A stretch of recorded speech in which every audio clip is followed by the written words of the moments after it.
G'day legends, g'day superstars, it's Peps, it's Tipped Out, and I'm bringing you the tips for a huge back to normal round 6 of the AFL 2023 style. And it's all kicking off tonight at Optus Stadium, 8:10 p.m.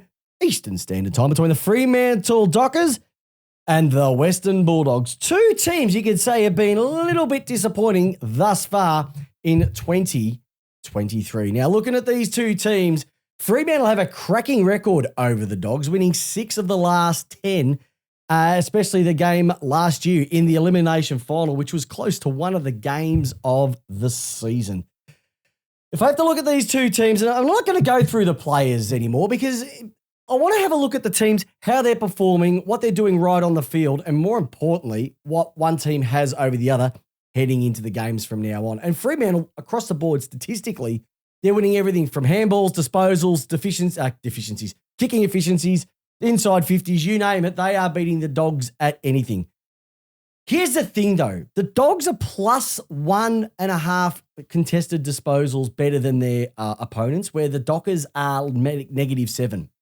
And I think with a game like tonight, it is all going to be about the contested ball. It's going to be all about who can drive inside 50 efficiency and, more importantly, who gets the most inside 50s and who does more with it once it gets in there.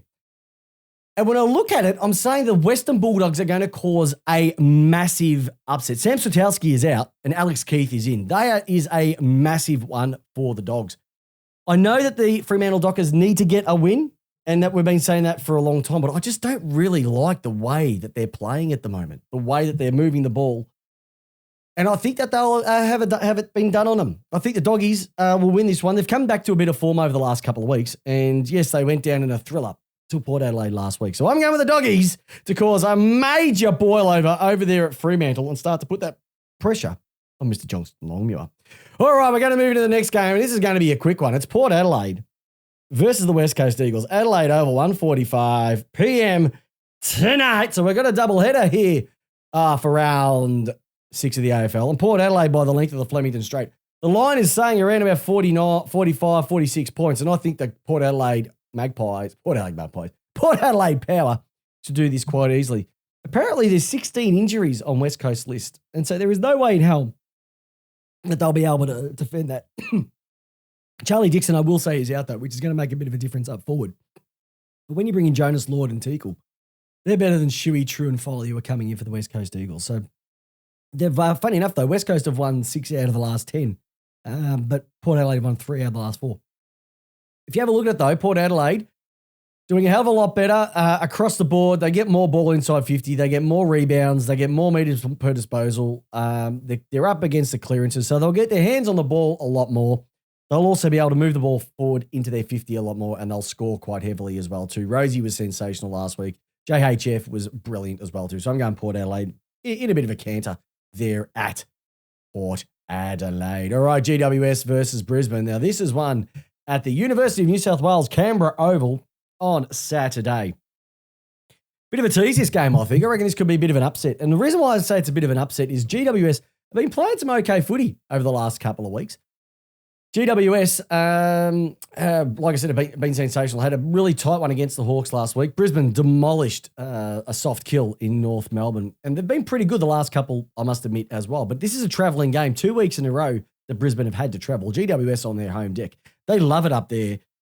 Jared Lyons and Darcy Ford are out, but they do bring in Jack Gunston. So if Danaher, Hipwood, and Cameron can fire up forward like they've done previously, I reckon they're a chance. But I like the Cadman Hogan presence down front. Tom Green is going to be a bit of an issue around the ball, but I think that they're a massive chance. And I do like what they're doing also at Greater Western Sydney. So their disposal efficiency, kicking efficiency inside 50 is all over Brisbane. And they do tackle a lot more as well too and take a lot more marks. So they're willing to move the ball around. I think Adam Kingsley is doing a great service with the GWS, and I reckon they're going to take this one out. I reckon this one is going to be another upset. So I'm going GWS to beat Brisbane in an absolute nail biter. All right, let's go into the next game for the weekend, and we know what this is. This is going to be Geelong and Sydney. The rematch from the 2020 season, the grand final, where they got absolutely obliterated. GMHBA Stadium in the afternoon. I'm going with Geelong to have their first win. They're going to be unveiling the flag. They've won 6 out of the last 10 once again. Sydney are dominating across the board in terms of statistical analysis, whether it's ranking points, kicks, handballs, disposals. They are far in front. The last couple of weeks, Geelong, they've been pretty good, but they have once again had 2 soft kills. Not much of they've been lost from the Sydney team. Stengel out, Parfitt out, Stanley out. It will be a bit of a disappointment. I reckon this will go down to the wire. This will be less than a goal, and I think Geelong will win it. They've got the best player in the league, Hawkins. Dangerfield had a bit more going for him last week, but I just think that they're more efficient inside 50. They win their headouts a lot more. They take a lot more ball around the ground, and their goal accuracy is a hell of a lot more. They're going at 55% goal accuracy compared to Sydney at 45.9. So I'm just simply going for every inside 50, they're kicking 27 goals. Sydney are kicking 23. And that's the simple reason. It's GMHBA. It's the most unique ground in the AFL. And I'm going with Geelong, but by the barest margins of a less than a goal. All right. Hawthorn Adelaide at UTAS Stadium. UTAS Saints. Remember that song? UTAS Saints? That was a cracker of a song when I was growing up in the 90s. UTAS Saints. All right. Hawthorn Adelaide down at UTAS. So you think I'd be going with the Hawks on this one. There's no way in hell I'm going for them. Adelaide, now, the prediction is around about 20 points. I think this will be an absolute blowout. I'm close to 7 to 8 goals, I'll honestly say. Best forward line in the league. They are destroying everybody. There's a 59 ranking point differential between these two teams. And what Adelaide are providing forward at the moment, they are just doing everything. They're getting 28 goals for every inside 50.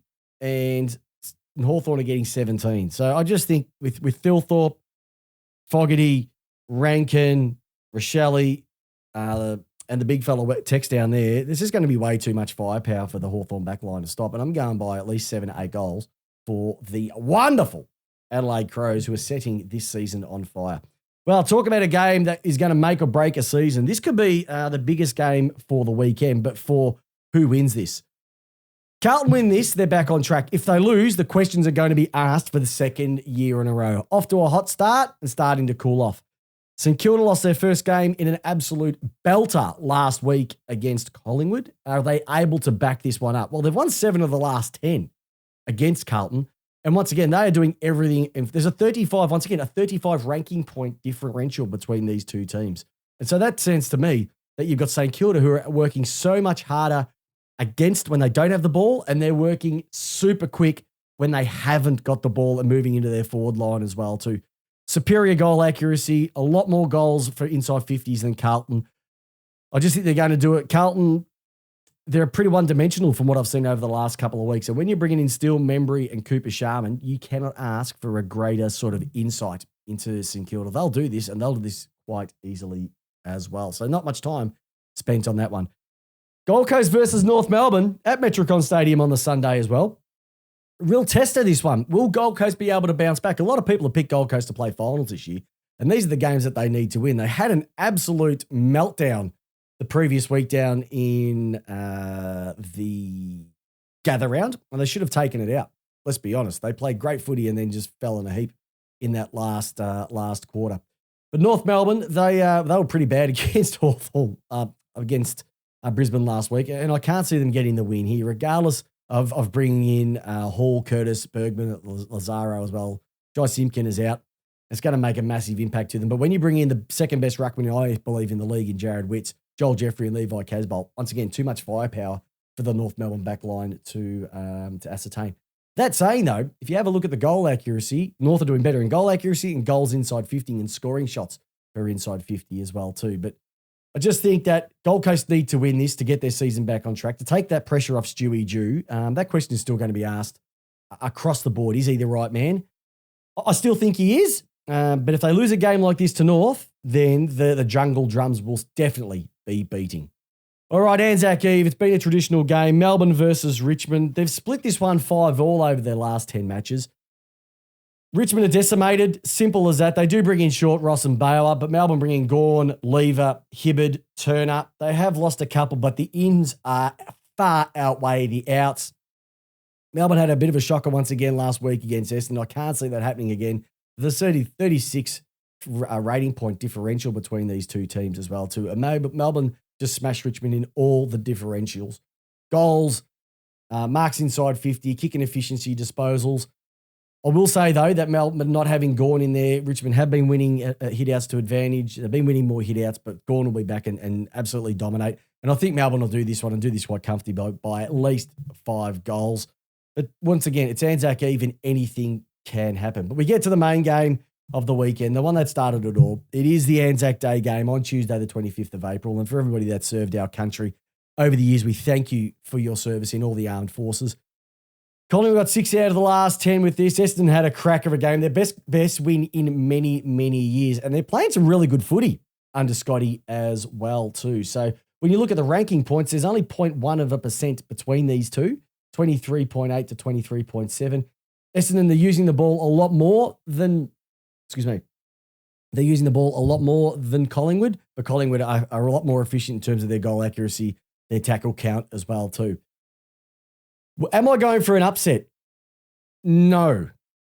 But I think that if the Twin Towers of Draper and Phillips can do what they did last week, I reckon they're a massive chance to take this one out. And I'm actually going to be picking Essendon. Don't ask me why, because Collingwood are playing the most attractive football in the league. But I just think Essendon taking the high off the game of the D's last week, they'll be tuning this. Well, this is their grand final. Let's be honest. It's their grand final because they don't play finals. So they're playing their grand final in April.